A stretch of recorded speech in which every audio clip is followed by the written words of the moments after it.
Hi guys and welcome back to our channel reveal G K ना उस particular video में हम यहाँ पे सॉल्व करेंगे हमारे प्रैक्टिस सेट 2 को। हमने ऑलरेडी यहाँ पे प्रैक्टिस सेट 1 सॉल्व करा हुआ है। अगर आपने यहाँ पे अभी तक वो सेट सॉल्व नहीं किया है तो मैंने एक प्लेलिस्ट बना रखी है। यहाँ पे मैं अपने जितने भी हम लोग प्रैक्टिस सेट करने वाले हो तो उसी प्लेलिस्ट में मैं यहाँ पे सारे वीडियोस को ऐड कर दूंगा।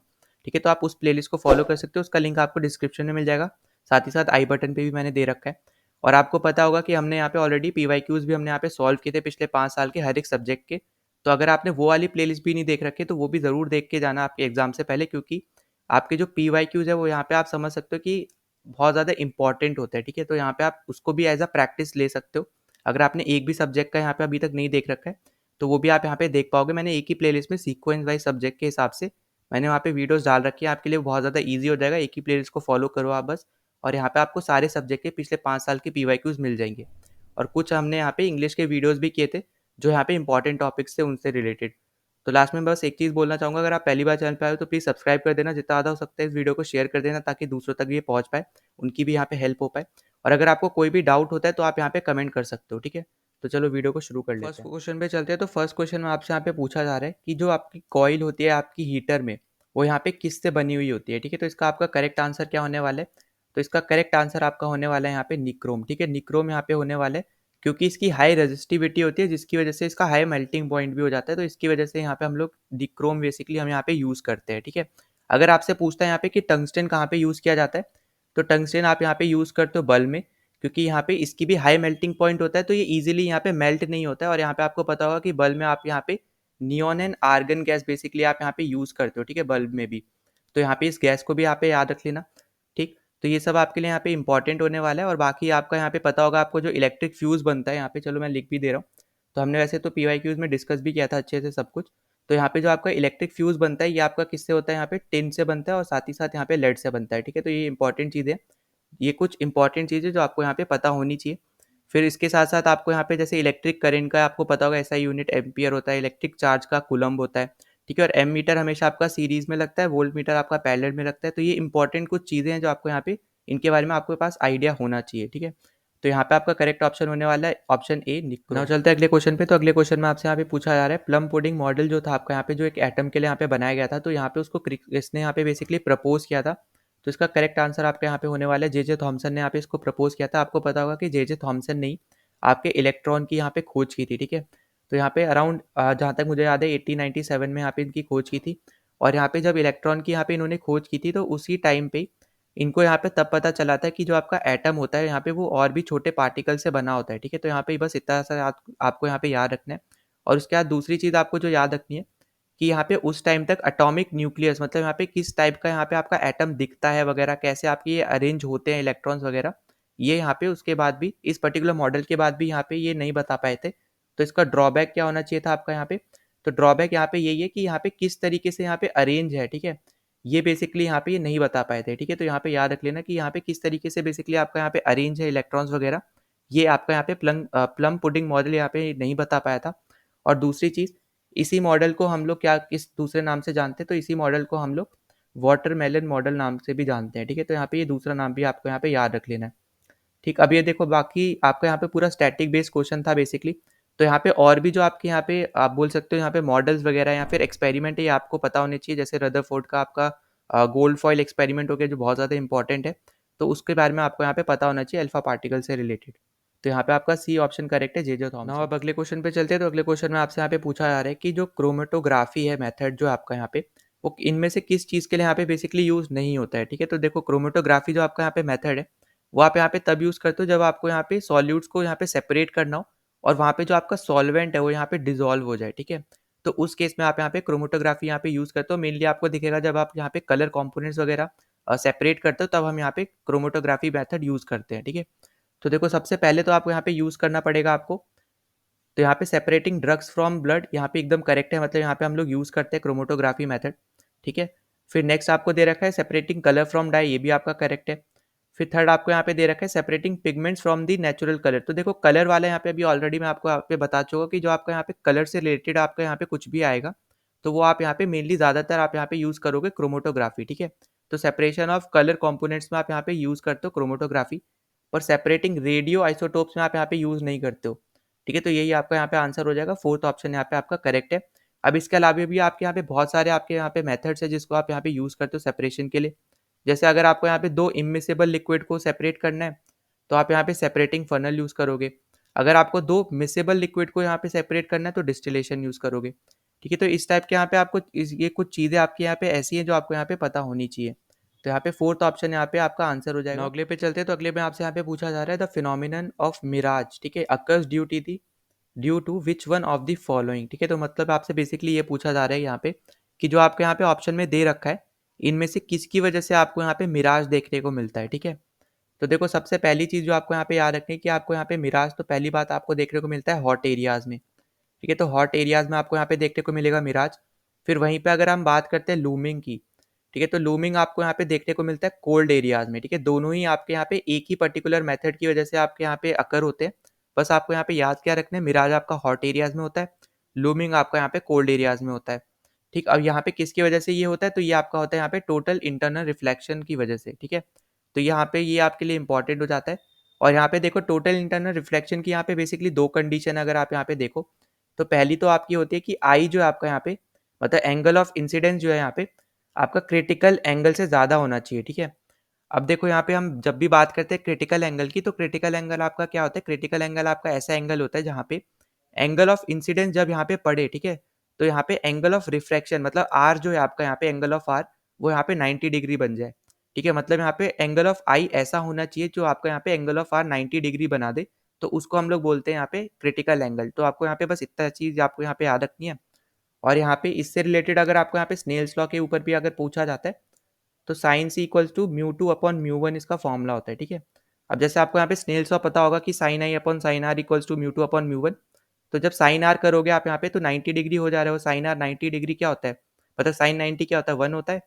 तो यहाँ पे 1 आ जाएगा और आई की जगह आप यहाँ पे सी रख रहे हो, तो इसलिए आपका यहाँ पे फॉर्मूला बनेगा sine C equals to mu two upon mu one. ठीक है, और दूसरी चीज़ आपको यहाँ पे जो याद रखनी है इसमें, वो आपकी होती है कि इसमें जो लाइट ट्रैवल होती है हमेशा वो यहाँ पे डेंसर से मीडियम होती है। ठीक है, डेंसर से रेयरर होती है। ठीक है, तो यहाँ पे जो इंपॉर्टेंट चीज़ है यहाँ पे यही 2 ही चीज़ इंपॉर्टेंट है आपकी। पहली तो आई जो आपका यहाँ पे सी से बड़ा होना चाहिए। दूसरी चीज़ यहाँ पे जो आपकी लाइट रे आ रही है वो डेंसर से रेयरर आनी चाहिए। ठीक है, तो इसी की वजह से आप यहाँ पे टोटल इंटरनल रिफ्लेक्शन आप यहाँ पे देख पाओगे, और इसका यहाँ पे मिराज और लूमिंग एक परफेक्ट एग्जाम्पल है। तो यहाँ पे करेक्ट आंसर आपका यहाँ पे हो जाएगा fourth option, total internal reflection of light. अगले क्वेश्चन पे चलते हैं, तो अगले क्वेश्चन में आपसे यहाँ पे पूछा जा रहा है the sky appears blue due to. तो यहाँ पे देखो सबसे सिंपल यहाँ पे ये चीज़ है, यहाँ पे ये तो आपको अब तक पता भी होगा। तो यहाँ पे इसका आंसर होता है यहाँ पे कि स्कैटरिंग की वजह से बेसिकली हमें यहाँ पे जो स्काई है वो यहाँ पे अपना ब्लू दिखने को मिलता है। ठीक है, तो इसका आंसर क्या होने वाला है, ए ऑप्शन यहाँ पे करेक्ट है कि ब्लू स्कैटर्स मूव्स। ठीक है, तो देखो यहाँ पे एक चीज़ आपको जो याद रखनी है यहाँ पे, कि आपको पता होगा कि जब यहाँ पे स्कैटरिंग कैसे होती है, जब आपके यहाँ पे सनलाइट बेसिकली यहाँ पे आती है यहाँ पे अर्थ के एटमॉस्फेयर में, तो यहाँ पे जो अर्थ का एटमॉस्फेयर है यहाँ पे आपके कुछ डस्ट पार्टिकल्स यहाँ पे प्रेजेंट होते हैं। तो यहाँ पे हर एक डस्ट पार्टिकल यहाँ पे आपकी जो लाइट रे है उसको एब्जॉर्ब करते हैं और दूसरी डायरेक्शन में यहाँ पे उसको निकालते हैं। ठीक है, तो जिसकी वजह से आपने यहाँ पे एक मेथड सुन रखा होगा यहाँ पे टिंडल इफेक्ट। ठीक, टिंडल इफेक्ट में क्या होता है, जो आपकी यहाँ पे लाइट रे होती है वो यहाँ पे जिगजैग पैटर्न में जाती है। जैसे मान लो यहाँ से आई, यहाँ से गई, यहाँ से गई, ऐसे करके जिगजैग पैटर्न में जाती है बेसिकली। ठीक, तो यहाँ पे जिगजैग पैटर्न यहाँ पे कब फॉलो होता है, जब आपका यहाँ पे टिंडल इफेक्ट आपको यहाँ पे देखने को मिलता है। और ये आपका यहाँ पे एक फिनोमिना है आपका यहाँ पे स्कैटरिंग ऑफ लाइट का, और स्कैटरिंग ऑफ लाइट की वजह से आपको यहाँ पे स्काई जो है यहाँ पे ब्लू देखने को मिलता है। तो यहाँ पे पहला ऑप्शन आपका यहाँ पे करेक्ट हो जाएगा। ठीक है, तो यहाँ पे ए ऑप्शन आपका यहाँ पे करेक्ट। ना अगले क्वेश्चन पे चलते हैं, तो अगले क्वेश्चन में आपको दे रखा है consider 3 wavelength of 200 nm, 500 nm and 1000 nm which wavelength of the following can make visual sensation to human eye. मतलब यहाँ पे कहने का क्या है यहाँ पे कि कौन सी ऐसी वेवलेंथ आपकी यहाँ पे होनी चाहिए यहाँ पे लाइट की, कि आप यहाँ पे उनको डिटेक्ट कर पाओ। ठीक है, ह्यूमन आई की हेल्प से। तो आपको यहाँ पे पता होना चाहिए यहाँ पे अपनी रेंज क्या होती है, यहाँ पे ह्यूमन आई जो यहाँ पे डिटेक्ट कर पाती है, तो वो यहाँ पे होती है 400 nm से लेके 700 nm तक। ठीक, अब यहाँ पे देखो जो भी इसके रेंज में या फिर 400 या 700 भी होगी इनको मिला के भी। ठीक है, तो यहाँ पे उन पर्टिकुलर लाइट के अगर यहाँ पे ये पर्टिकुलर आपके यहाँ पे वेवलेंथ होंगी, तो हम उनको यहाँ पे डिटेक्ट कर सकते हैं। ठीक, तो अगर आप यहाँ पे क्लियरली अगर आप यहाँ पे देखो, तो 200 को हम यहाँ पे डिटेक्ट नहीं कर पाएंगे क्योंकि 400 से कम है। 500 को हम लोग यहाँ पे कर लेंगे, पर 1000 को यहाँ पे हम वापस नहीं कर पाएंगे क्योंकि वो 700 से ज़्यादा हो जाएगा। तो यहाँ पे सिर्फ और सिर्फ 500 nm की आपकी यहाँ पे वेवलेंथ वाली लाइट है जो यहाँ पे हम डिटेक्ट कर सकते हैं ह्यूमन आई की हेल्प से। तो आपका ऑप्शन नंबर 4 यहाँ पे करेक्ट हो जाएगा। ठीक है, तो बस आपको यहाँ पे बस इतनी सी चीज़ पता होनी चाहिए थी, आप यहाँ पे इसका आंसर बता पाओ। अगले क्वेश्चन पे चलते हैं, तो अगले क्वेश्चन में आपको यहाँ पे दे रखा है अ myopic person has a power of -1.25 dioptre. What is the focal length and nature of his lens. ठीक है, तो यहाँ पे आपसे ये पूछा जा रहा है कि कौन सा लेंस या तो ये यहाँ पे यूज़ करेगा, या फिर यहाँ पे मतलब यहाँ पे और साथ साथ यहाँ पे इस पर्टिकुलर लेंस की इसकी फोकल लेंथ क्या होगी। ठीक है, तो देखो सबसे पहली चीज़ आपको यहाँ पे पता चलनी चाहिए, अगर यहाँ पे मायोपिक पर्सन है तो आप यहाँ पे कौन से टाइप का लेंस यूज़ करोगे, तो आप यहाँ पे यूज़ करोगे कॉनकेव। ठीक है, या तो आप यहाँ से बता सकते थे, या फिर आप यहाँ पे नेगेटिव साइन देके भी बता सकते थे, क्योंकि इसकी पावर क्या होती है, हमेशा नेगेटिव होती है। ठीक है, ये चीज़ आपको यहाँ पे याद रखनी कि पावर आपकी कॉनकेव लेंस की हमेशा यहाँ पे नेगेटिव ही होती है। ठीक है, कॉन्वेक्स की जब हम बात करेंगे तो वो हमेशा पॉजिटिव होती है। ठीक, ये दो चीज़ आपको यहाँ पे पता चल गई। अब देखो यहाँ पे कॉन्वेक्स तो आपका यहाँ पे आंसर होना नहीं है, तो ये हट जाएगा और ये भी हट जाएगा। ठीक, अब यहाँ पे आपको मैंने फॉर्मूला बता रखा है, अगर आपने मेरी फॉर्मूला वाली वीडियोस नहीं देख रखी है तो यहाँ पे उस पर्टिकुलर वीडियो में मैंने आपको अच्छे से समझाया था, यहाँ पे हम जो जो यहाँ पे फॉर्मूलाज लगाने वाले हैं उनके बारे में भी। तो यहाँ पे आपको पता होगा जो आपके यहाँ पे फोकल लेंथ का फॉर्मूला होता है, तो इस फोकल लेंथ का फॉर्मूला क्या होता है आपका यहाँ पे, तो देखो फोकल लेंथ का आपका यहाँ पे फॉर्मूला होता है r/2, है ना। तो एक तो ये आपका ये वाला फॉर्मूला होता है जो आपको यहाँ पे पता होना चाहिए, फोकल लेंथ का क्या फॉर्मूला होता है, r/2। ठीक, अब इसी में ही आपको यहाँ पे एक दूसरा फॉर्मूला यहाँ पे मैंने बता रखा है पहले भी यहाँ पे क्वेश्चंस करते हुए।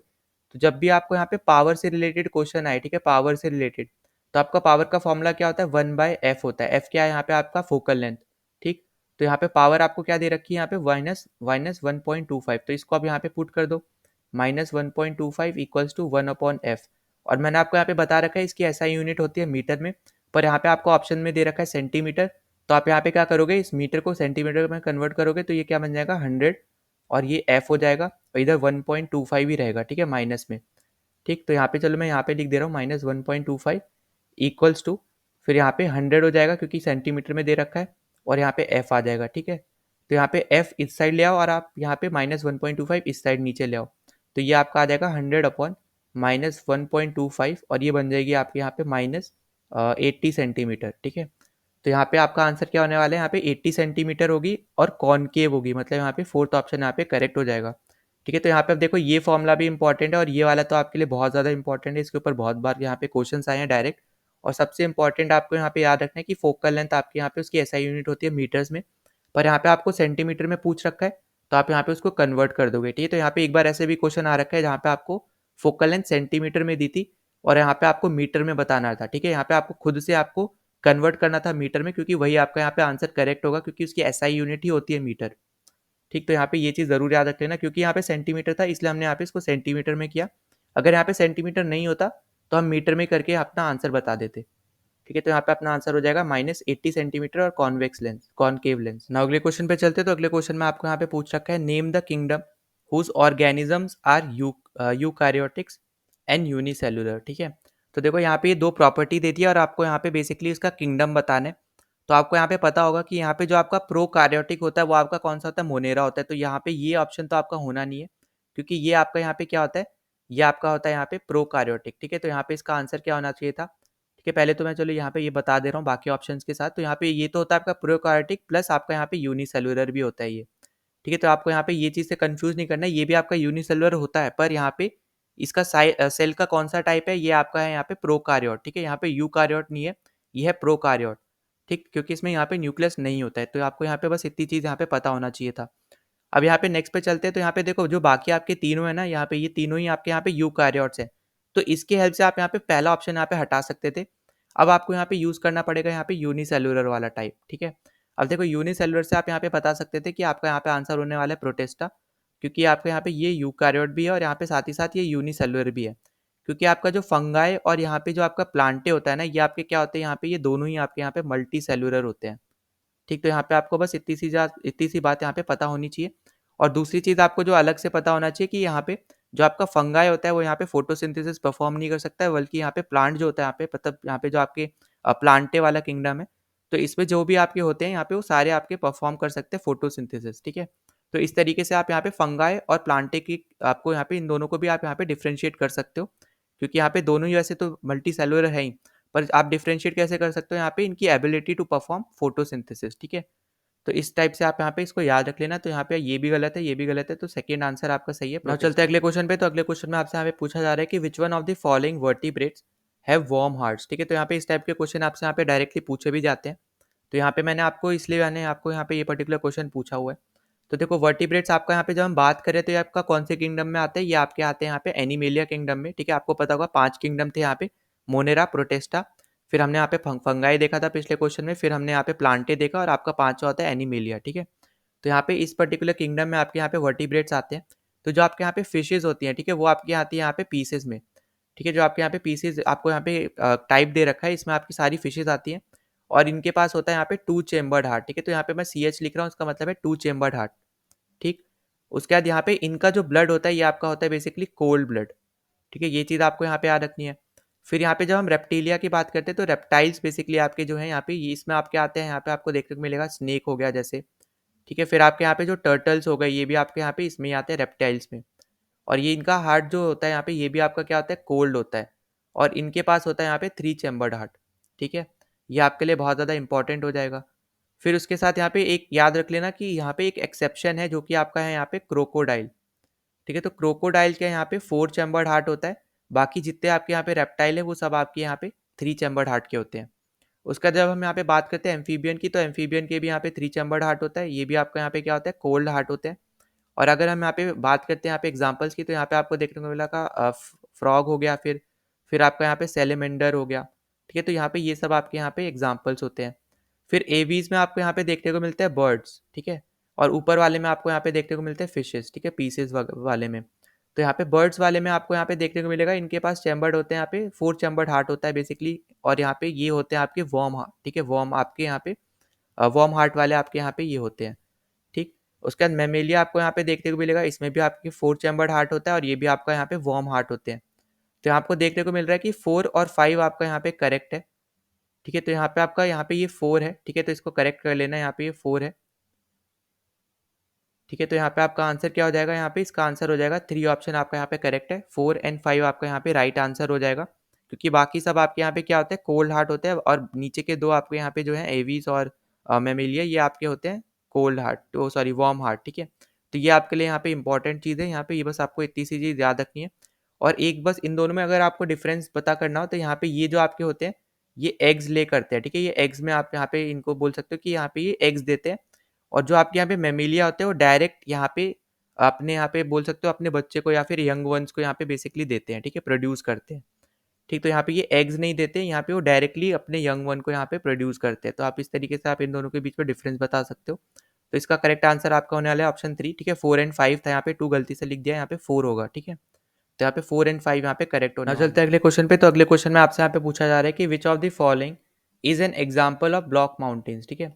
तो देखो ब्लॉक माउंटेन्स आपको यहाँ पे जैसे पता होगा, यहाँ पे 2 टाइप की आपके यहाँ पे बेसिकली मूवमेंट होती है। एक होती है आपकी कन्वर्जन मूवमेंट, ठीक है। तो यहाँ पे मैं लिख के ही बता रहा हूँ, एक होती है आपकी कन्वर्जन मूवमेंट और एक आपकी होती है यहाँ पे डाइवर्जन मूवमेंट, ठीक है। तो जब कन्वर्जन मूवमेंट में कॉन्टिनेंटल और कॉन्टिनेंटल जो आपके यहाँ पे टाइप होता है, तो उसमें जब यहाँ पे ये दोनों आपकी यहाँ पे एक दूसरे के ऊपर चढ़ जाती है, मतलब एक दूसरे के पास आ जाती है, तो उस केस में आपका यहाँ पे बनता है फोल्ड माउंटेन्स, ठीक है। जब यहाँ पे कॉन्टिनेंटल कॉन्टिनेंटल एक दूसरे से दूर हो जाती है तब आपका यहाँ पे बनता है ब्लॉक माउंटेन्स डाइवर्जेंट में, ठीक है। तो आपको बस इतनी सी चीज़ यहाँ पे याद रखनी है। तो यहाँ पे ब्लॉक कब बनता है, यहाँ पे जब आपकी कॉन्टिनेंटल और कॉन्टिनेंटल एक दूसरे के क्या हो जाती है, एक दूसरे से दूर जाने लगती है, तब आपके यहाँ पे बनता है यहाँ पे ब्लॉक माउंटेन्स। और जब यहाँ पे एक दूसरे के पास आती है तो उसको हम लोग बोलते हैं यहाँ पे कन्वर्जेंट, और उस केस में आपको यहाँ पे देखने को मिलता है फोल्ड माउंटेन्स, ठीक है। अब देखो यहाँ पे कन्वर्जेंट के ना 3 टाइप होते हैं, ठीक है। तो यहाँ पे सिर्फ सीसी नहीं है, मतलब यहाँ पे कॉन्टिनेंटल का कॉन्टिनेंटल नहीं है, यहाँ पे ओशनिक ओशनिक भी है, फिर यहाँ पे ओशनिक और कॉन्टिनेंटल भी है, ठीक है। तो इस टाइप से यहाँ पे 3 इसके हैं और 3 इसके हैं, तो आपको यहाँ पे याद रख लेना है। और यहाँ पे रिजिस ट्रेंचेस वगैरह भी आपके यहाँ पे डिफरेंट डिफरेंट बनती है, तो वो भी आपको यहाँ पे देख लेना है, ठीक है। अब आपसे यहाँ पे पूछा जा रहा है कि यहाँ पे कौन सा ब्लॉक माउंटेन है, ठीक। तो देखो सबसे पहले तो हमने यहाँ पे बात कर ली फोल्ड और ब्लॉक कैसे बनते हैं। अब यहाँ पे आपको पता होना चाहिए कि फोल्ड माउंटेन कौन कौन से हैं। तो आपका हिमालयाज एक आपका फोल्ड माउंटेन है, ठीक है। एंडीज आपका यहाँ पे फोल्ड माउंटेन है और यूरल्स भी आपका यहाँ पे फोल्ड माउंटेन है, ठीक। एंडीज आपको मिलेगा साउथ अमेरिका में, ठीक है। यहाँ पे साउथ अफ्रीका नहीं है, ये अमेरिका है यहाँ पे, इसलिए मैं पूरा चलो लिख दे रहा हूँ साउथ अमेरिका, ठीक है। हिमालयाज आपको देखने को मिलेंगे इंडिया वाले इंडिया में, और बेसिकली आप यहाँ पे बॉर्डर में आप यहाँ पे काउंट कर सकते हो इनको, ठीक है। उसके बाद यहाँ पे अगर हम नेक्स्ट पे चलते हैं तो यूरल्स आपको देखने को मिलेंगे रशिया में, जो यहाँ पे सेपरेट करते हैं यूरोप और एशिया को, ठीक है। इसके ऊपर क्वेश्चन भी पहले भी बन चुके हैं। तो ये तीनों ही आपके यहाँ पे फोल्ड माउंटेन्स हैं। तो आपका यहाँ पे आंसर क्या होने वाला है, माउंट फूजी, जो आपका यहाँ पे एक ब्लॉक माउंटेन है। तो यहाँ पे आप देखोगे कि जितने भी आपने यहाँ पे नाम सुने होंगे ना, जैसे हिमालय सुना है आपने, एंडीज सुना है, एल्प सुना होगा आपने, ठीक है, फिर यूरेल सुना है, फिर आपने चाइना में कुनलुन करके आपके माउंटेन रेंज है, ठीक है, वो सुना होगा आपने। फिर रॉकी सुना होगा आपने, रॉकी माउंटेन्स। फिर आपने यहाँ पे एटलस माउंटेन सुना होगा, अफ्रीका वाला। तो जितने भी फेमस आपने माउंटेन रेंजेस सुने होंगे ना, वो सारे आपके यहाँ पे फोल्ड माउंटेन्स होते हैं। ठीक, वहीं पे जो आपने ज़्यादातर नहीं सुनेंगे, जैसे आपने यहाँ पे शायद ही राइल वैली करके आपके माउंटेन होते हैं, वो आपने सुना होगा। ठीक है, वोगस आपने सुना होगा थोड़ा बहुत, पर यहाँ पे जो ज़्यादा फेमस है ना, वो आपके यहाँ पे देखने को मिलेंगे फोल्ड माउंटेन वाले पार्ट में। तो यहाँ पे आप इस तरीके से भी याद रख सकते हो कि आपने जो ज़्यादा सुने हैं, ठीक है, ज़्यादा अच्छे से आपने देखे हैं, वो उस तरीके से आप याद रख लो। और साथ ही साथ इन इसके हिसाब से भी आपको यहाँ पे याद रखना ज़रूरी है कि किस तरीके से आपके यहाँ पे फोल्ड और यहाँ पे ब्लॉक माउंटेन बनते हैं। ठीक है, तो यहाँ पे फर्स्ट ऑप्शन यहाँ पे आपका आंसर होने वाला माउंट। अगले क्वेश्चन पे चलते हैं। तो अगले क्वेश्चन में आपसे यहाँ पे पूछा गया which of the following landform is not a desert और एरिड लैंडफॉर्म। ठीक है, तो यहाँ पे आपसे पूछा जा रहा है कि कौन सा आपका यहाँ पे एक डेजर्ट लैंडफॉर्म नहीं होता है। तो देखो, हमने यहाँ पे पीवाईक्यू सॉल्व किए थे, जब हमने देखा था जो आपके यहाँ पे ज़्यूगन होते हैं वो तो आपके होते हैं डेजर्ट लैंडफॉर्म। और ये आपको किस शेप में होता है, ये आपको देखने को मिलता है यहाँ पे टेबल शेप में। ठीक है, तो टेबल शेप्ड आपका यहाँ पे ये होता है। और ये आपको ज़्यादातर मतलब ज़्यादातर क्या आपको यहाँ पे डेजर्ट में ही बेसिकली यहाँ पे देखने को मिलता है। ठीक है, तो यहाँ पे आपको ये चीज़ आपको यहाँ पे याद रखनी है। उसके बाद जो आप हमने यहाँ पे नेक्स्ट पे चलते, तो यहाँ पे हमने देखा जो आपके यहाँ पे डिमोइलिसिस होते हैं, यहाँ पे ये भी आपके यहाँ पे डेजर्ट से रिलेटेड ही होते हैं। और ये आपके होते हैं रॉक पिलर्स। ठीक है, तो रॉक पिलर्स आपके यहाँ पे होते हैं। और मैंने आपको बताया था कि इनको याद करने के लिए बहुत ईजी है, यहाँ पे आप इनकी इमेजेस रख लो और इमेजेस के अकॉर्डिंग आप यहाँ पे इनको देखो, इनकी फोटोज देखो कैसे दिखते हैं वगैरह, तो आप इनको ईजिली याद रख सकते हो। फिर उसके बाद हम नेक्स्ट पे चलते हैं। तो नेक्स्ट हमारे यहाँ पे इंसलबर्ग। और इंसलबर्ग भी आपके यहाँ पे डेजर्ट में ही काउंट होते हैं। ठीक है, तो डेजर्ट लैंडफॉर्म ही आपका यहाँ पे इंसलबर्ग भी। तो यहाँ पे आपको देखने को मिलेगा जो यहाँ पे अब्रप्ट हिल्स होती हैं, उनको हम लोग बोलते हैं बेसिकली इंसलबर्ग्स। ठीक है, तो अब्रप्टली यहाँ पे जो आपका ग्राउंड का लेवल है वो अब्रप्टली बेसिकली यहाँ पे ऊपर उठ जाता है, यहाँ पे हिल्स बन जाती हैं, तो उनको हम लोग बोलते हैं यहाँ पे इंसलबर्ग्स। तो यहाँ पे आपका आंसर क्या होने वाला है, यहाँ पे ड्रमलिन्स होने वाले, क्योंकि ये आपके यहाँ पे एरिड या फिर डेजर्ट लैंडफॉर्म नहीं है, ये आपके बेसिकली यहाँ पे ग्लेशिएटेड लैंडफॉर्म है। ठीक है, या तो आप बोलो यहाँ पे ग्लेशियर लैंडफॉर्म है या फिर ग्लेशिएटेड लैंडफॉर्म है, जो आपको यहाँ पे ग्लेशियर वाले रीजन में बेसिकली यहाँ पे देखने को मिलेंगे, मतलब यहाँ पे स्लो वाले रीजन में आपको यहाँ पे देखने को मिलेंगे। और ये आपका यहाँ पे ओवल शेप में आपको ज़्यादातर देखने को मिलते हैं। और यहाँ पे ये आप ऐसे समझ सकते हो कि यहाँ पे इनको बोला जाता है यहाँ पे वेल बैक हमलॉक्स। ठीक है, तो यहाँ पे मैं लिख दे रहा हूँ वेल बैक हैमलॉक। ठीक है, हमलॉक्स, तो यहाँ पे इनको ये भी बोला जाता है। तो यहाँ पे ये चीज़ भी आपको बस यहाँ पे याद रख लेनी है। ठीक है, तो यहाँ पे ये इंपॉर्टेंट चीज़ थी। यहाँ पे आपका आंसर होने वाला है ऑप्शन नंबर 4 ड्रम। ना अगले क्वेश्चन पे चलते हैं। तो अगले क्वेश्चन में आपको यहाँ पे दे रखा है which current flows near Namib desert. ठीक है, तो यहाँ पे आपको डेजर्ट दे रखी है और आपको बताने की कौन से डेजर्ट, मतलब कौन सा करंट आपका यहाँ पे इस पर्टिकुलर डेजर्ट के पास से फ्लो होता है। तो यहाँ पे आपको इजी ट्रिक बता रखी कि जो भी आपके यहाँ पे कोल्ड करेंट्स होते हैं बेसिकली, वो सब आपके यहाँ पे डेजर्ट के थ्रू ही यहाँ पे बेसिकली आपके उसके पास से ही पास होते हैं। ठीक है, तो जैसे आपको यहाँ पे दे रखा है यहाँ पे नाबिब, तो यहाँ पे बेसिकली आपका जो पास होने वाला है वो है आपका यहाँ पे बेंगुएला करंट। ठीक है, और ये आपका यहाँ पे कोल्ड करंट ही होता है। फिर आपको यहाँ पे एक ऑप्शन में दे रखा है पेरुवियन करंट, जो आपको यहाँ पे पास होता है अटकामा से। ठीक है, ये चीज़ आपको यहाँ पे याद रख लेनी है। तो यहाँ पे अटकामा है ये। ठीक है, तो यहाँ पे इस तरीके से आप इसको याद रख लेना कि अटकामा से आपका यहाँ पे पेरुवियन करंट यहाँ पे फ्लो होता है। फिर अगर हम उसके बाद बात करते हैं यहाँ पे कैलिफोर्निया की, तो यहाँ पे जो आपका कैलिफोर्निया करंट होता है, ये आपका फ्लो होता है यहाँ पे मोहावे से। ठीक है, तो मोहावे भी आपके यहाँ पे एक डेजर्ट है जिसके थ्रू यहाँ पे फ्लो होता है। फिर जो आपका यहाँ पे कैनरीज करंट है, ये आपका यहाँ पे फेमस जो आपकी है सहारा डेजर्ट, उसके पास से फ्लो होता है। ठीक है, तो इस तरीके से आप यहाँ पे याद रख सकते हो, जो भी आपके यहाँ पे डेजर्ट है उसके थ्रू यहाँ पे आपके जो कोल्ड करंट है वो आपके यहाँ पे फ्लो होते हैं। और ये ईजी ट्रिक है यहाँ पे इनको याद रखने की। और यहाँ पे इसके अलावा जितने भी आपके यहाँ पे बचे हुए करंट होंगे वो सारे आपके यहाँ पे जो आपके हॉट करेंट्स होते हैं वो सब होंगे। ठीक है, तो यहाँ पे करेक्ट ऑप्शन होने वाला है सी ऑप्शन बेंगुएला। अगले क्वेश्चन पे चलते हैं। तो अगले क्वेश्चन में आपसे यहाँ पे पूछा जा रहा है कि सिलेक्ट द रॉन्ग स्टेटमेंट। ठीक है, तो इनमें से आपको कौन सी यहाँ पे गलत दिख रही है वो यहाँ पे आपको सिलेक्ट करनी है। तो पहला आपको यहाँ पे दे रखा है जो आपको यहाँ पे प्रदीप पोर्ट है, ये यहाँ पे बताया जा रहा है कि Pradeep port was the first port commission after independence. ठीक है, तो यहाँ पे एकदम करेक्ट स्टेटमेंट है। और आपको प्रदीप पोर्ट कहाँ देखने को मिलेगा, ये आपको देखने को मिलेगा ओडिशा में। ठीक है, ये आपको यहाँ पे याद रखना है। फिर यहाँ पे जो आपके 13 मेजर पोर्ट्स हैं, यहाँ पे ये भी एकदम करेक्ट है कि इंडिया के पास 13 मेजर पोर्ट्स हैं। ठीक, और अराउंड यहाँ पे अगर हम बात करते हैं इसकी जो हमारा टाइडल पोर्ट है, तो टाइडल पोर्ट आपको देखने को मिलेगा कांडला वाला। ठीक है, तो कांडला वाला आपका यहाँ पे क्या होता है, टाइडल पोर्ट होता है। ठीक है, तो यहाँ पे ये इंपॉर्टेंट चीज़ थी यहाँ पे जो मैंने आपको यहाँ पे इसमें बता दी है। ठीक है, उसके अलावा यहाँ पे हम देखते हैं एनोर पोर्ट जो आपका यहाँ पे वो केरला में नहीं है बेसिकली, वो आपका देखने को मिलता है तमिलनाडु में। ठीक है, तो आपको जो एन्नोर पोर्ट है यहाँ पे, एन्नोर हो गया, चेन्नई हो गया, दोनों ही आपको यहाँ पे तमिलनाडु में देखने को मिलते हैं, तो ये आपका गलत हो गया। और ये आपका यहाँ पे आंसर है ऑप्शन नंबर 3। फिर यहाँ पे आपको दे रखा है नहावा शेवा जो आपका पोर्ट है वो इंडिया का लार्जेस्ट आर्टिफिशियल पोर्ट है, तो हाँ एकदम ये करेक्ट स्टेटमेंट होने वाली है। और इसको हम लोग यहाँ पे जवाहरलाल नेहरू पोर्ट के नाम से भी हम लोग बेसिकली जानते हैं, ठीक है। तो यहाँ पे ये भी आपको यहाँ पे याद रख लेना है। तो यहाँ पे ये इसमें थर्ड ऑप्शन आपका करेक्ट होने वाला है। इनोर पोर्ट आपका केरला में नहीं है, यहाँ पे तमिलनाडु में। अगले क्वेश्चन पे चलते हैं। तो अगले क्वेश्चन में आपसे पूछा जा रहा है वापस से कि यहाँ पे कौन सी यहाँ पे गलत स्टेटमेंट है, उसको यहाँ पे सिलेक्ट करना है। तो पहले में आपको दे रखा है कि India adopted national flag on 22 जुलाई 1947। तो देखो यहाँ पे ये पर्टिकुलर स्टेटमेंट जो है यहाँ पे एकदम करेक्ट होने वाली है। और यहाँ पे देखो सब यहाँ पे अडॉप्टेड की बात हो रही है। तो इंडिया ने जो जो चीज़ें यहाँ पे अडॉप्ट की थी उस टाइम पे, वो सारी आपकी यहाँ पे अडॉप्ट करी थी यहाँ पे कॉन्स्टिट्यूएंट असेंबली नहीं, ठीक है। तो कॉन्स्टिट्यूएंट असेंबली के थ्रू बेसिकली आप यहाँ पे बोल सकते हो कि यहाँ पे इंडिया ने ये अडॉप्ट की थी ये सारी चीज़ें। तो यहाँ पे पहला तो हो गया हमारा नेशनल फ्लैग जो हमने यहाँ पे अडॉप्ट किया था 22 जुलाई 1947 को, एकदम करेक्ट स्टेटमेंट है। फिर अगला आपको दे रखा है कि इंडिया अडॉप्टेड नेशनल सॉन्ग, ठीक है। तो नेशनल सॉन्ग हमने यहाँ पे अडॉप्ट किया था 24 को, ठीक है, ना कि 26 को। तो 24 जनवरी 1950 को हमने यहाँ पे बेसिकली किया था। तो यहाँ पे ये आपका यहाँ पे आंसर होने वाला है, ठीक है। तो यहाँ पे करेक्ट ऑप्शन आपका यहाँ पे बी हो जाएगा, क्योंकि यही आपका यहाँ पे गलत है।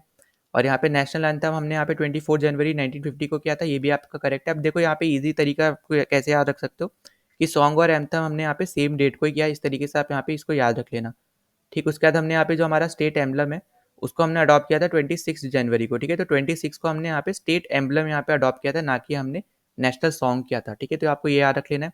फिर साथ ही साथ आपको पता होगा जो हमारे फर्स्ट प्रेसिडेंट थे जिनका नाम था यहाँ पे डॉक्टर राजेंद्र प्रसाद, तो उनको भी यहाँ पे इलेक्ट किया गया था एज अ प्रेसिडेंट ऑन 24 जन, ठीक है। तो यहाँ पे ये भी आपके लिए इंपॉर्टेंट हो जाता है। तो 24 जन 1950 को हमने यहाँ पे फर्स्ट प्रेसिडेंट अपने यहाँ पे कंट्री के यहाँ पे इलेक्ट किए थे, जिनका नाम था यहाँ पे डॉक्टर राजेंद्र प्रसाद, ठीक है। तो यहाँ पे ये इंपॉर्टेंट चीज़ है, तो ये भी आपको यहाँ पे पता होना चाहिए। तो यहाँ पे करेक्ट ऑप्शन होने वाला है सेकंड। अगले क्वेश्चन पे चलते हैं। तो अगले क्वेश्चन में आपसे यहाँ पे पूछ रखा है सिलेक्ट द करेक्ट स्टेटमेंट, ठीक है। तो यहाँ पे जो आपका क्वेश्चन है ये बेसिकली आपका यहाँ पे सोर्सेज से रिलेटेड है, सोर्सेज ऑफ कॉन्स्टिट्यूशन से रिलेटेड है। तो यहाँ पे आपको पता होगा सोर्सेज वाला इंपॉर्टेंट आपका टॉपिक है, ये आपको पता होना चाहिए। तो पहला आपको दे रखा है कि fundamental rights are taken from UK. तो यहाँ पे ये गलत है, क्योंकि हमने वो यहाँ पे यूएसए से लिया था फंडामेंटल राइट्स जो भी हमारे हैं, ना कि हमने यूके से लिया है, ठीक है। फिर दूसरा आपको बोल रखा है कि fundamental duties are taken from USA. तो ये भी आपका गलत है, ये हमने लिया था बेसिकली यूएसएसआर से, जो है आपका यहाँ पे रशिया है, वो आपका यहाँ पे उस टाइम पे जब यहाँ पे यूएसएसआर हुआ करता था उससे लिया था। तो आप यहाँ पे यूएसएसआर भी लिख सकते हो, रशिया भी लिख सकते हो, ठीक। उसका नेक्स्ट आपको बोल रहा है कि DPSPs are taken from Ireland. तो अब आपका ये स्टेटमेंट एकदम करेक्ट है, क्योंकि हमने यहाँ पे आयरलैंड से डीपीएसपीज ले रखे हैं। फिर नेक्स्ट अगर हम यहाँ पे बात करते हैं judicial review is taken from south Africa, तो यहाँ पे ये गलत हो जाएगा, क्योंकि हमने यहाँ पे ये यूएसए से लिए, ठीक है। इस पर करेक्ट ऑप्शन होने वाला है यहाँ पे ऑप्शन नंबर 3।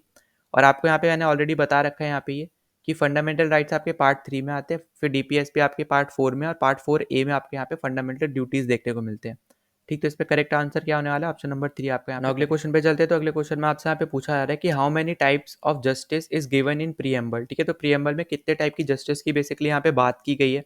तो यहाँ पे आपका आंसर होने वाला है यहाँ पे 3 टाइप के जस्टिस की यहाँ पे बात की गई है। तो यहाँ पे वो कौन कौन से, पहला है यहाँ पे आपका यहाँ पे सोशल जस्टिस, ठीक है। फिर आपका यहाँ पे आता है यहाँ पे इकोनॉमिक जस्टिस, ठीक।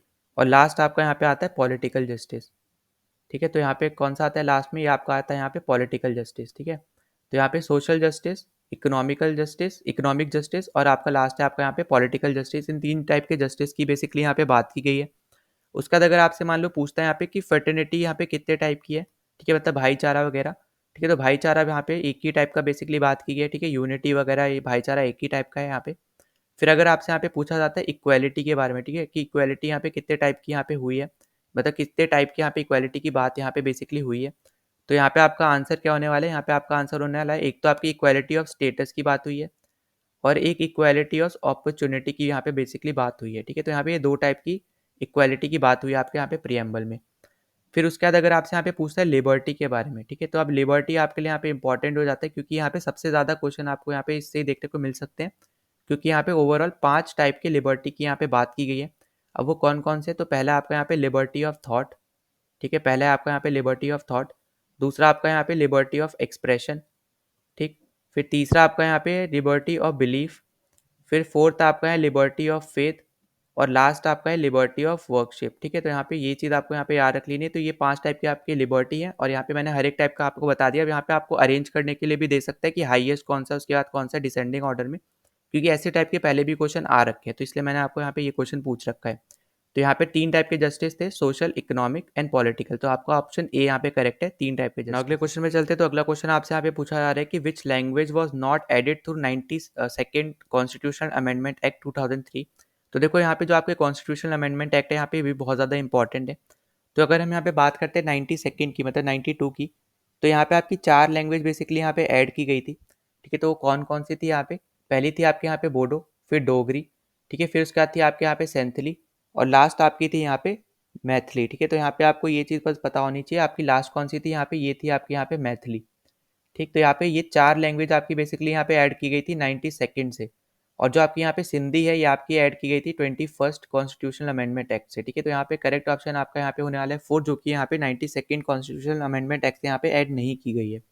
ठीक, तो यहाँ पे कॉन्स्टिट्यूशनल अमेंडमेंट एक्ट बहुत ज़्यादा इंपॉर्टेंट है, इनको अच्छे से करके अगले क्वेश्चन पे चलते हैं। तो अगले क्वेश्चन में आपको यहाँ पे पूछ रखा है हुज पेन नेम वॉज लोकहितवादी। ठीक है, लोकहितवादी बेसिकली यहाँ पे किसका पेन नेम था? तो ये आपका यहाँ पे पेन नेम था गोपाल हरि देशमुख का। ठीक है, तो यहाँ पे पहला ही ऑप्शन यहाँ पे करेक्ट होने वाला है, और यहाँ पे ये एक जज थे। ठीक है, ये चीज़ आपको यहाँ पे याद रख लेनी है। ठीक, तो यहाँ पे ये इंपॉर्टेंट चीज़ है, यहाँ पे इससे रिलेटेड आपका यहाँ पे सीएपीएफ में भी क्वेश्चन आ चुका है ये। ठीक है, सेम क्वेश्चन यहाँ पे आपका सीएपीएफ में भी आ चुका है, और यहाँ पे ये स्टैटिक बेस्ड क्वेश्चन है। यहाँ पे सीडीएस में भी यहाँ पे आपको पूछ सकता है, यहाँ पे एक एक पर्टिकुलर क्वेश्चन में 4 स्टेटमेंट देके, और चारों आपके यहाँ पे स्टैटिक बेस्ड स्टेटमेंट होकर भी आपसे ऐसा क्वेश्चन यहाँ पे पूछा जा सकता है। ठीक है, तो यहाँ पे अब इसका करेक्ट आंसर क्या होने वाला है? यहाँ पे गोपाल हरि देशमुख यहाँ पे इसका राइट आंसर होगा। ना अगले क्वेश्चन पे चलते हैं। तो अगले क्वेश्चन में आपको यहाँ पे दे रखा है कि अरेंज करना है हमें यहाँ पे बेसिकली क्रोनोलॉजिकल ऑर्डर में, यहाँ पे जो भी हमारे यहाँ पे गवर्नर जनरल या फिर वाइस रॉयज वगैरह रह चुके हैं, तो उनको यहाँ पे क्रोनोलॉजिकल ऑर्डर में यहाँ पे हमें अरेंज करना है, असेंडिंग ऑर्डर में। तो देखो सबसे पहले यहाँ पे आपको देखने को मिलेगा यहाँ पे वीजले। ठीक है, तो यहाँ पे पहला तो आपका यहाँ पे यही होने वाला है। तो जब आपका ये पहला है तो आपका यहाँ पे 3 और 4 यहाँ पे ये दोनों ही गलत हो जाएंगे। ठीक है, और आपको यहाँ पे अगर हम वीजले से रिलेटेड अगर हम यहाँ पे बात करते हैं, तो वीजले ने यहाँ पे बेसिकली स्टार्ट किया था यहाँ पे कौन सी अलायंस यहाँ पे? तो इसने यहाँ पे स्टार्ट की थी यहाँ पे सब्सिडरी अलायंस। ठीक है, तो सब्सिडरी अलायंस यहाँ पे इसने यहाँ पे इंट्रोड्यूस की थी, ये आपको यहाँ पे बस पता होना चाहिए। और आपका जो second Maratha war, fourth Mysore war वगैरह थी यहाँ पे, वो भी इसी के टाइम पीरियड पे हुई थी। ठीक, उसके बाद आपका यहाँ पे कौन आता है? ये आपका आता है यहाँ पे हर्डिंगेट 1। ठीक है, यहाँ पे अब 2 आपके हर्डिंगे है, एक आपका 1 है और एक आपका यहाँ पे 2 है। ठीक, तो यहाँ पे इससे कंफ्यूज नहीं होना है। तो यहाँ पे आपका पूछा जा रहा है हर्डिंगे 1 के बारे में, जो कि आपका यहाँ पे सेकंड पे आता है। और इसके टाइम पीरियड में बेसिकली अगर हम बात करते हैं तो फर्स्ट एंग्लो सिख वॉर यहाँ पे इसी के टाइम पे हुई थी, जहाँ पे ट्रीटी ऑफ लाहौर यहाँ पे साइन हुई थी। ठीक, उसके बाद यहाँ पे आता है यहाँ पे डलहौजी ऑप्शन 3। ठीक है, तो इसके बाद यहाँ पे क्या आता है? डलहौजी आता है, तो यहाँ पे सेकंड गलत हो जाएगा, फर्स्ट आपका यहाँ पे आंसर हो जाएगा।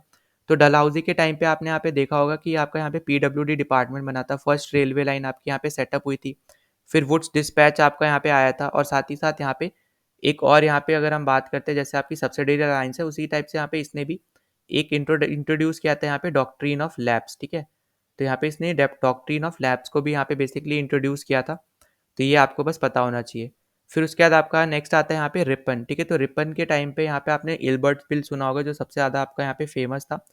ठीक है, तो यहाँ पे इल्बर्ट बिल के बारे में आपको यहाँ पे पता होना चाहिए। और उसके बाद अगर हम यहाँ पे बात करते हैं लैंसडाउन आता है, तो लैंसडाउन के टाइम पे आपका यहाँ पे ऐसे ज़्यादा कुछ नहीं हुआ था, बस एक चीज़ आपकी हुई थी, वो थी आपकी यहाँ पे कि उसके टाइम पीरियड में डूरेंट कमीशन आपका यहाँ पे सेटअप हुआ था। ठीक है, तो उसके टाइम पीरियड में यहाँ पे आपका यहाँ पे डूरेंट कमीशन बेसिकली सेटअप हुआ था। तो आपका यहाँ पे फॉर्मेशन क्या होगा? यहाँ पे 1, 2, 3, 5 एंड 4। तो ये आपका यहाँ पे करेक्ट ऑप्शन है, ऑप्शन नंबर। अगले क्वेश्चन पे चलते हैं। तो अगला क्वेश्चन आपसे यहाँ पे पूछ रहा है treaty of Sangolli is sine between English and what. ठीक है, तो यहाँ पे मतलब यहाँ पे पूछा जा रहा है कि यहाँ पे इंग्लिश या फिर मतलब यहाँ पे ब्रिटिशर्स और उसके अलावा यहाँ पे किन के साथ यहाँ पे साइन हुई थी? तो इसका करेक्ट आंसर आपका यहाँ पे होने वाला है नेपाल। ठीक है, तो नेपाल और ब्रिटिशर्स जो थे यहाँ पे, उनके बीच पे आपकी यहाँ पे ट्रीटी ऑफ संगोली यहाँ पे साइन हुई थी। अगर आपसे यहाँ पे अफगानिस्तान का पूछता है तो इसका आंसर यहाँ पे होने वाला है ट्रीटी ऑफ गंडमक। ठीक है, तो यहाँ पे ये चीज़ आपको यहाँ पे पता होना चाहिए। तो ट्रीटी ऑफ गंडमक आपकी यहाँ पे साइन हुई थी अफगानिस्तान और ब्रिटिशर्स के बीच में। फिर बर्मा के साथ आपकी यहाँ पे हुई थी ट्रीटी ऑफ यान डाबो। ठीक है, तो ट्रीटी ऑफ यान डाबो आपकी हुई थी यहाँ पे बर्मा के साथ, जो कि आपका प्रेजेंट टाइम में क्या है? बर्मा बेसिकली आपका यहाँ पे ये है आपका यहाँ पे म्यांमार। ठीक है, तो यहाँ पे ये चीज़ आपको यहाँ पे पता होनी चाहिए। ठीक, अब उसके बाद अगर हम यहाँ पे बात करते हैं अगली चीज़ की, तो यहाँ पे देखो ये चीज़ तो मैंने बता दी है, तो ये हटा दे रहा हूँ मैं।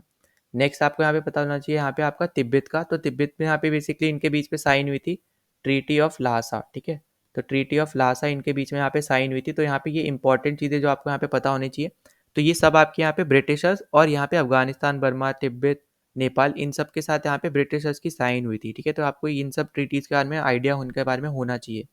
तो यहाँ पे आपसे ट्रीटी ऑफ संगोली पूछा था, तो इसका राइट आंसर था यहाँ पे नेपाल। ना अगले क्वेश्चन में आपसे यहाँ पे पूछा जा रहा है कि वॉइस ऑफ इंडिया जो कि आपका एक न्यूज़पेपर था यहाँ पे, वो किसके थ्रू यहाँ पे पब्लिश किया जाता था? तो इसका करेक्ट आंसर आपका यहाँ पे होने वाला है यहाँ पे दादा भाई नारोजी। ठीक है, तो दादा भाई नारोजी यहाँ पे वॉइस ऑफ इंडिया को यहाँ पे पब्लिश करते थे। यहाँ पे इनका एक न्यूज़पेपर था अगर आपसे पूछा जाता है यहाँ पे गोपाल कृष्ण गोखले के बारे में, तो इनका यहाँ पे एक न्यूज़पेपर था हितवादी, ठीक है? तो यहाँ पे इसका आंसर क्या होने वाला है, यहाँ पे ये आपका होने वाला है हितवादी, ठीक है? तो यहाँ पे हितवादा बेसिकली यहाँ पे आपका यहाँ पे आंसर होने वाला है हितवादा, ठीक? अब उसके बाद अगर आपसे पूछा जाता है यहाँ पे एमजी राणा डे के बारे में, तो इनका यहाँ पे एक न्यूज़पेपर था जिसका नाम था यहाँ पे एसेज इन इंडियन इकोनॉमी, ठीक है? एसेज इन इंडियन इकोनॉमी यहाँ पे इसका आंसर होने वाला है। फिर अगर आपसे यहाँ पे पूछा जाता है यहाँ पे एनी बेसेंट के बारे में, तो एनी बेसेंट का यहाँ पे आपका न्यू इंडिया आपका एक पेपर था, ठीक? और इसके अलावा आपका यहाँ पे एक कॉमन व्हील करके आपका एक पेपर था, इनके ही द्वारा लिखा जाता था, ठीक है? तो ये चीज़ आपको बस याद रख लेनी है, ये आपके यहाँ पे इंपॉर्टेंट है, जहाँ पे जो आपके ऑप्शन थे उससे रिलेटेड मैंने आपको न्यूज़पेपर बता दिए, पर आपको यहाँ पे बाकी सबके भी यहाँ पे न्यूज़पेपर करके जाने हैं, ठीक है? जैसे मूक नायक आपका यहाँ पे बी आर अम्बेडकर का था, फिर इंडिपेंडेंट आपका यहाँ पे मोतीलाल नेहरू का था, पंजाबी लाला लाजपत राय का था। तो ये ऐसे ही करके आपके बहुत सारे आपके और भी इंपॉर्टेंट है, जैसे बंगाली आपका यहाँ पे सुरेंद्र नाथ बैनर्जी का, एस सी बोस का आपका यहाँ पे स्वराज है, ठीक है? तो स्वराज यहाँ पे मैं एक्स्ट्रा लिख दे रहा हूँ, यहाँ पे स्वराज किसका है यहाँ पे, तो स्वराज आपका है यहाँ पे सुभाष चंद्र बोस का, ठीक है? तो ये आपके लिए यहाँ पे इंपॉर्टेंट हो जाता है, ये आपको यहाँ पे पता होना चाहिए। तो बाकी आपको यहाँ पे खुद से यहाँ पे देख लेना ज़रूरी है, अब तक तो आपने यहाँ पे लिख भी लिया होगा, तो ये सब आपके लिए बहुत ज़्यादा ज़रूरी है। यहाँ पे न्यूज़पेपर वाला टॉपिक भी आपको स्टैटिक में ही एक क्वेश्चन में यहाँ पे ऐसा भी पूछा जा सकता है। अगले क्वेश्चन पे चलते, तो अगले क्वेश्चन में आपसे यहाँ पे पूछ रखा है विच industry comes under tertiary sector, ठीक है? तो यहाँ पे देखो 3 टाइप के आपके यहाँ पे सेक्टर्स होते हैं, एक होता है आपका यहाँ पे प्राइमरी सेक्टर, फिर एक आपका यहाँ पे होता है सेकेंडरी सेक्टर, ठीक है? सेकेंडरी सेक्टर, और लास्ट आपको यहाँ पे ऑप्शन में दे ही रखा है यहाँ पे टर्शरी सेक्टर, ठीक है? तो टर्शरी सेक्टर अगर हम यहाँ पे बात करते हैं, तो जो आपको यहाँ पे बेसिकली सर्विसेज वगैरह प्रोवाइड करती है, वो आपके सारे आते हैं यहाँ पे टर्शरी सेक्टर में। फिर अगर हम यहाँ पे बात करते हैं प्राइमरी सेक्टर की, तो प्राइमरी सेक्टर में आपकी वो सारी चीज़ें आती हैं, यहाँ पे वो सारी इंडस्ट्रीज आती हैं जो यहाँ पे रॉ मटेरियल को यहाँ पे यूज़ करती है नेचर के, ठीक है? फिर उसके बाद अगर हम यहाँ पे बात करते हैं सेकेंडरी सेक्टर की, तो सेकेंडरी सेक्टर में आपकी यहाँ पे ज़्यादातर मैन्युफैक्चरिंग या फिर कंस्ट्रक्शन वाली यहाँ पे इंडस्ट्रीज आती है, ठीक है? जैसे रिफाइनरी वाली। तो इसके थ्रू आप यहाँ पे इजीली पता कर सकते हो, यहाँ पे जो आपके यहाँ पे प्राइमरी वाले में आएगा, वो यहाँ पे आपका फिशिंग भी है और यहाँ पे एग्रीकल्चर भी है, ठीक है? तो यहाँ पे ये आपके यहाँ पे ऑप्शन तो होने नहीं वाले, तो यहाँ पे एग्रीकल्चर भी नहीं होने वाला, फिशिंग भी नहीं होने वाला, क्योंकि आपका यहाँ ये प्राइमरी में आते हैं, ठीक है? तो ये चीज़ आपको यहाँ पे याद रखनी है। फिर कंस्ट्रक्शन आपको यहाँ पे किस में आता है, सेकेंडरी में। तो टर्शरी में कौन सा बचा है यहाँ पे, ट्रांसपोर्ट, जो आपका यहाँ पे एक सर्विस टाइप इंडस्ट्री होती है, ठीक है? तो यहाँ पे फर्स्ट ऑप्शन यहाँ पे आपका करेक्ट हो जाएगा। अगले क्वेश्चन पे चलते हैं, तो अगला क्वेश्चन आपको यहाँ पे दे रखा है सेंसेक्स 2011 से रिलेटेड, यहाँ पे आपसे पूछ रखा है कि which of the following statement is wrong according to census 2011, ठीक है?